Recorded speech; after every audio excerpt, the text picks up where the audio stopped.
অবশেষে এক সচেতন নাগরিকের লড়াই আর পুলিশের সহযোগিতায় প্রাণ ফিরে পেল অবহেলিত প্রাণে। হ্যাঁ, শোনাবো। মুর্শিদাবাদের সালার এলাকায় 4 থেকে 5 দিন ধরে অত্যন্ত কষ্টে পড়ে থাকা একটা অসুস্থ ঘোড়াকে অবশেষে উদ্ধার করা সম্ভব হলো এক সচেতন নাগরিকের নির্লস প্রচেষ্টা ও পুলিশ প্রশাসনের সক্রিয় ভূমিকার ফলে। স্থানীয় এক যুবক প্রথম ঘটনাটি নজরে আনেন। তিনি জানান, টানা 3 দিন ধরে বিভিন্ন সরকারি বন দপ্তর, পশু সম্পদ বিভাগ এবং পশু উদ্ধারকারী একাধিক এনজিওর সঙ্গে যোগাযোগ করেন, কিন্তু অধিকাংশ ক্ষেত্রে কেউ ফোন ধরেননি। কেউ আবার সরাসরি মুখের উপর জানিয়ে দিয়েছিলেন যে তারা সাহায্য করতে পারবেন না। শেষ পর্যন্ত নিরাশ না হয়েও তিনি পুলিশের দ্বারস্থ হন। পুলিশ কন্ট্রোল রুমে ফোন করার পর তাকে সালার থানার অফিসার ইনচার্জ ওসির সঙ্গে যোগাযোগ করিয়ে দেওয়া হয়।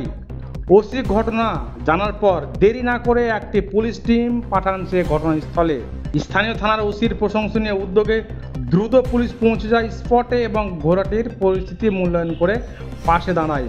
পরবর্তীতে বহরমপুরের একটি পশু উদ্ধারকারী স্বেচ্ছাসেবী সংস্থার অ্যানিম্যাল রেস্কিউ এনজিওর সঙ্গে যোগাযোগ করে উদ্ধার প্রক্রিয়া শুরু হয়।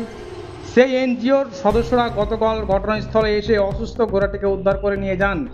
স্থানীয় বাসিন্দারা গাড়িসহ অন্যান্য প্রয়োজনীয় সহযোগিতা প্রদান করেন। উদ্ধার হওয়া ঘোড়াটির চিকিৎসা বর্তমানে শুরু হয়েছে বলে জানিয়েছেন সংশ্লিষ্ট এনজিওর কর্তৃপক্ষরা। তার অবস্থা স্থিতিশীল হলেও আরও কিছুদিন পর্যবেক্ষণে রাখা হবে। তবে এই ঘটনা ফের একবার প্রমাণ করল সচেতন নাগরিক, প্রশাসন এবং স্বেচ্ছাসেবী সংস্থার সমন্বিত উদ্যোগে গড়ে উঠতে পারে একটি মানবিক সমাজ।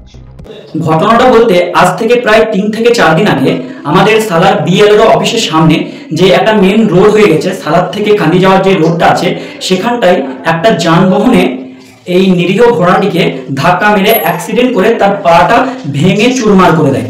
কিন্তু সেই যানবাহনওয়ালা কে ছিল এখনো পর্যন্ত কিন্তু জানা যায়নি। তো যেহেতু অ্যাক্সিডেন্টটা খুবই বাজেভাবে হয়েছিল, ঘোড়াটার পাটা একদম ভেঙে চুরমার হয়ে গেছিল, পাটা একদম কেটে ঝুলে গেছিল এবং সেই ঘোড়াটি যন্ত্রণায় একদম ভেঙে পড়ছিল।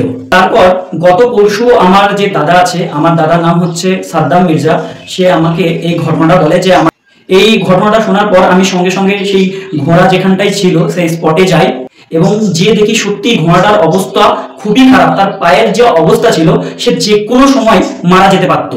ওটা দেখে আমার অবাক লাগলো এবং স্থানীয় কিছু বাসিন্দা ছিল যারা আমাকে বলল এই ব্যাপারে নাকি অনেক আধিকারিক ডিপার্টমেন্টে জানানো হয়েছে, কিন্তু কারোর কাছ থেকে কোনো রকমের সাহায্য পাওয়া যায়নি। তারপর আমি কি করলাম, ওখানে দাঁড়িয়ে কিছু লোকজনকে নিয়ে বিভিন্ন দপ্তরে ফোন করলাম, যেমন বন বিভাগ দপ্তর, সেখানে ফোন করলাম এবং বললাম ঘোড়াটার অবস্থা।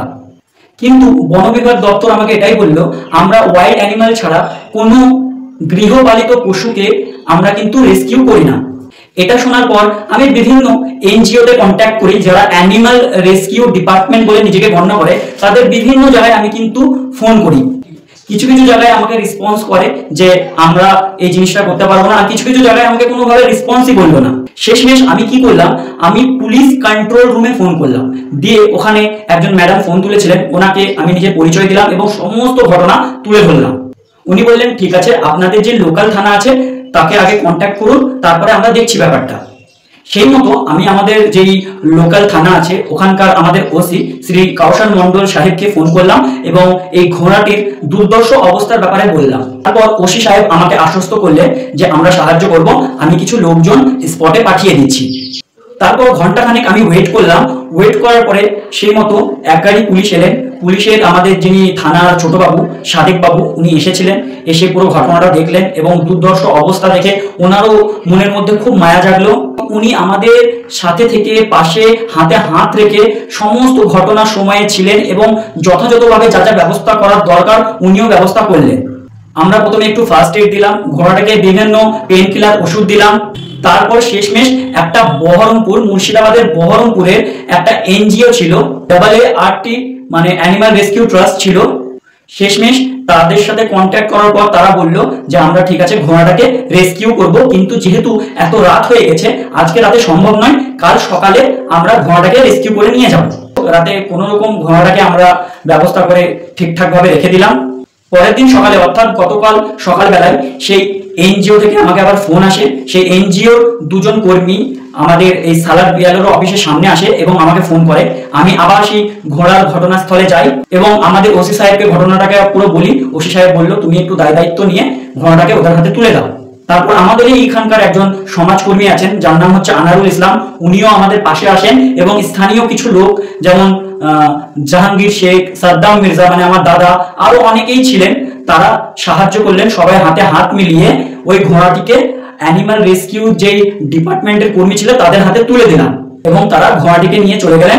এখন আজকে আমি যখন খোঁজ নিলাম, ঘোড়াটি সুস্থ আছে, তার ট্রিটমেন্ট চালু হয়ে গেছে, আশা করছি খুব তাড়াতাড়ি পুরোপুরিভাবে সুস্থ হয়ে যাবে।